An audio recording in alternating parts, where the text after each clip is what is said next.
Well, So you know, first stop is the puppies. plans from designers, all the artistic things, and then they put a quote together based off what we think it'll cost to build what they're envisioning and then the time frame we can do it. So they're super important to the company. So that's where a project starts, is in estimating. So we put all the numbers together and try to win the project. And then from there, it goes to project management, which you guys passed when you came in. So the offices in the front are project managers that handle all of our purchasing and the design of the project and oversee the production. She's gonna pull up some examples, but this is drafting.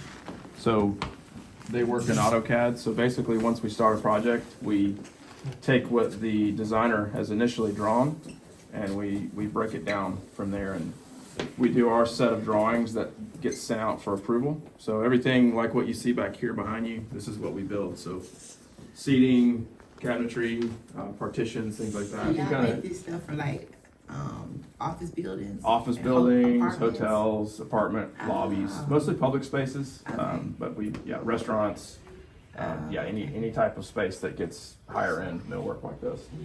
And you can see there, so this is a corporate headquarters up in Maryland. It's got more of like a stadium seating that we're building. So we're building the structure that goes under it, and we actually have this piece in the back we can show you. Not really bleachers, it's for an office space so they can have little small meetings. But it's like 2 tiers of seating that's all built in, and it's the structure that goes under it, the flooring and everything that's involved. It's an overall finished product, and we figure out how that thing's gonna be, all the parts and pieces, how are we gonna make it. Everything's custom, so this is something we'll never build again. So y'all have the actual dimensions and Yeah, and we have to go to the site and measure the actual AutoCAD. Yep. So that's your kind of industry standard for design is AutoCAD. Using that in 88. Yeah, so it's been around probably the longest. It's still probably, I'd say, the most common. 2 work fully remote, and there's normally 1 other in there. So we have 3 in here all the time, and then we have 2 that kind of come periodically. So they design they get like the blueprint. That's And right. then start designing on Yep. in CAD. Okay. That's right, yeah. And then they'll do what she's showing you there. I'm confused. How did you come up with the name? Because you're a Pilkington. I'm trying to figure out, did you just like the name King? My business partner started it, and it was what he had named it, and it's a biblical reference. So. Okay. We keep all of our foam and upholstery supplies in this area, some overstock for wood for the wood shop. So there's a lot of storage in this area. It's right there.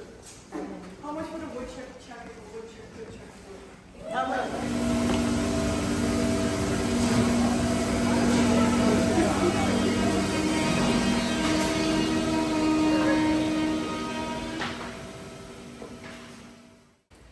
And we'll show you as we get further through the shop in more detail what we actually do.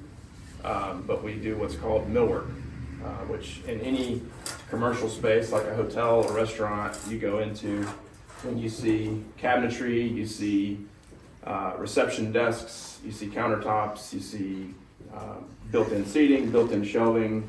We build all that stuff here. So from wood finished items to glass and metal and upholstered goods as well. So that's what we take the designer's ideas and we figure out how to make it and produce it and install it. So, and we work all over the country pretty much. So.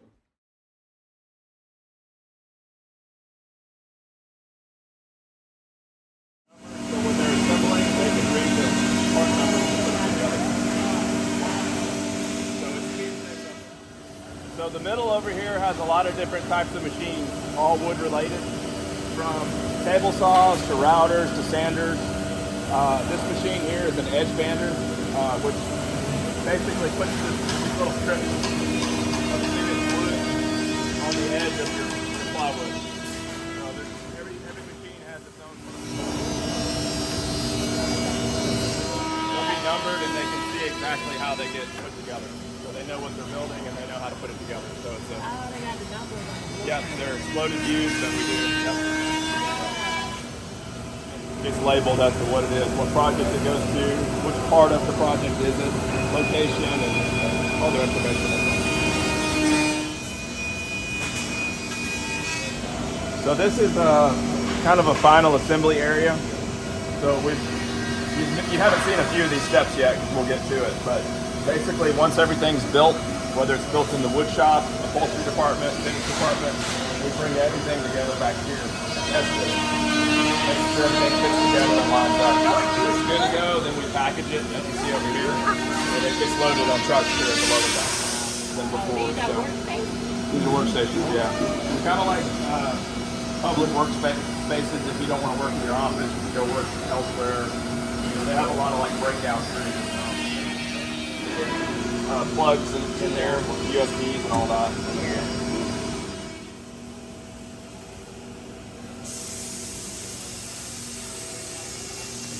So this is our finish area. Like as I mentioned earlier, whether it's finished wood that gets stained in the top coat or painted. We don't have anything painted right now, but laminate, finish, and again, we do tabletops. We do anything wood basically. We handle this. So these are in various stages of finish. So it'll get layers of different paint, sealer, stain, top coat, depending on what the product is. These wood walls that we do a lot, partitions, things like that.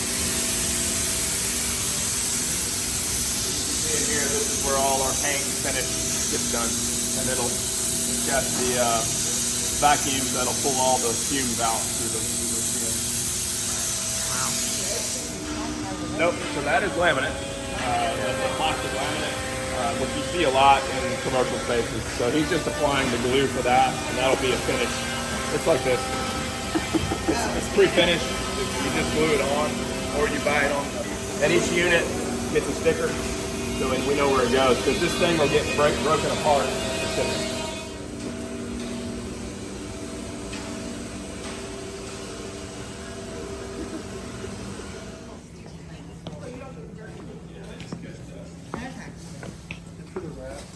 For the rest, the tag them? They don't, yeah, and the termites, so they don't get into the wood. A lot of those are going to get upholstered, so they'll be brought around, and they hit our foam department first. So they'll prep up against the wall over there. They'll apply all the foam to each unit. But yeah, so this is a lot of what we do, really specialty custom pieces. So this will go in. I think this is going to Florida, but this is one of maybe 10 or 12 different designs of seating we're doing for that project. So this is a seating only project, whereas some of the other stuff that you saw in the back is the full millwork package with wood and cabinetry included. We end up dealing with a lot of different metals and different finishes that's specified on the job. So Fabric picked out from something else? yeah, we don't have anything to do with the fabric or any of the finishes. It's all the designer. It's all picked out. Yeah, and shipped that's to right. you. That or we order it. These units go up against those curved planters in the back. This is another style of planter, but this is the style of seating for that, which is very complicated to build. So there's a lot that goes into all this. A lot of design and thought and labor. So fabrics, we deal with a lot of different fabrics. We've got 2 storage areas that get every fabric that comes in gets tagged and gives a location. So the paperwork tells the upholsterer where to pull that fabric from for each project. So that's a task in itself to keep track of all this stuff. So a project like this has maybe 50 different fabrics on it that we have to keep track of. So this is the unit you guys saw on the computer in the front. It's a lot bigger back here than it was in the computer. So we're doing 3 of these on different levels. So we're doing obviously the whole structure with the laminate finish on it, all the seating. And this is what we're doing now. We're test fitting everything to make sure that it fits properly. It's for a hotel? T. Rowe Price headquarters, which is the financial company. Okay. We put it all together here, making sure everything lines up 100% before we send it out. Especially since we're not installing this one, we have to make sure that we've covered ourselves, that we're taking pictures and photos, that when it leaves our facility, everything's done, quality control's checked. So if you have problems on site, we have proof that we've assembled this. With no pallets, we fit it all in there, we protect it, and our client, which we work with closely, it's a large Nationwide Millwork Company. They know how to expect it to come in. So, that I just mentioned. So when the raw units come in over here, they have paperwork too as far as what type of foam it gets and where it gets applied. So they do all of their prep on this side. And you can kind of see the finished pieces here. These are armrests that you'll see over here that are getting posted.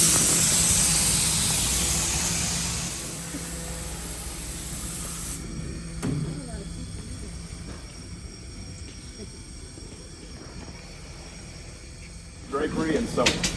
So that's considered upholstery. This is drapery and sewing. We sew for drapery as well as our sewing area. It all gets sent over here for that portion. We're doing a large seating project for another manufacturer that's outsourced to us. All these cushions, they're just part of a sofa that's going into the Disney, a couple of the different Disney properties. So they're building a big unit that goes into the guest rooms, and they wanted us to handle the upholstered portions of it. So it's a big volume job. We've got trucks going out every week with just nothing but cushions and armrests. So it's just parts of it. So our drapery side can switch over to sew upholstered goods or drapery. A lot of times we're running a lot of drapery out of this side. And the drapery is the same kind of client. So we commercial space, they've got some type of roller shade or curtain in it. So we're selling to the same customer with both of these goods. And then we've got a bunch of different types of specialty sewing machines.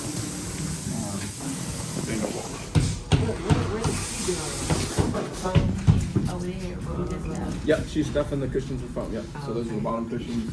These are armrests, and then we've got back cushions there that are on board. Yep. So those most of them get stapled, but the bottom cushions get stuffed with the cushions. So there's a machine that kind of vacuums the cushion down, so you can swab that over, and then it releases the air and it puffs it back out to make it quicker. So I started doing this when I was 16. So this company started in upholstery. So we went from upholstery, and we just kind of shifted things throughout the years and got into the production side of things. So we kind of learned backwards through that. So when Matt came in art class, and I showed you the pictures of that upholstery shop in Jolton, that bric-a-brac little shop. Yep. That's where they started in Yep. Jolton about 25 years ago. Something like that, 25 to 30. And Matt and Tony started first, and then Andrew joined him when he was 16. So it was a little small shop that you just did cars and. Cars and boats and. Jonathan, you got a question? What do you like most about your work? I like to see how the company has grown. I think for me, it's been important to see taking a personal skill and delegating that out to others and trusting others to be able to do that. A lot of people that get into business, they have a skill, right? That's why you start. But you get so stuck on your personal skill that you don't realize that other people can help you be better at it. So for me, it's been enjoyable to see the people that have come into this company and helped us grow it. So when I started with the company about 8.5 years ago, I would guess, it was me and Andrew, one project manager, Andrew's business partner, and Andrew's business partner's wife, Val, who you met. Andrew did everything else that we've introduced you to, all the departments in the office, the drafting, the estimating, the project management. He did all of that. And in 8 years, we now have 13, 14 people doing those roles that he was doing. And as he always says, he was doing them all not well, because there's no way one person can do everything. So I think what I've loved about how he's grown the company is just continuously replacing yourself with people that are better than you at that skill. Or even if they're not better, they can focus on only that, and that makes them better. Instead of trying to do everything and be kind of scattered, your attention that you can give to each thing is so small. Whereas now he focuses on the overall growth of the company and how he can help those people become better. So that's just what we're continuing to do. We're hiring 3 positions now. We're always hiring for certain roles to grow. Do you have any advice? You guys are obviously at an age where you don't probably know what you want to do. So it can be, I remember at your age not having any idea what I wanted to do. Even when I started working here, I still wasn't sure. So I think you have to look at all your options, but don't be afraid to try different things. You guys you're in an age where a lot of people will probably shift towards IT and computer related things, but don't forget about skilled trades. Those are very, very valuable. That's something that's not pushed anymore. There's a big need for it. Skilled trades are anything from construction to just any type, mostly construction related, but Plumbing, yeah, it could be plumbing, electrical, carpentry, upholstery, as you saw here. things that don't seem really glamorous. There's a lot of people it doesn't seem glamorous to, which means that there's a need for it, which means those people are making more and more money doing those skills.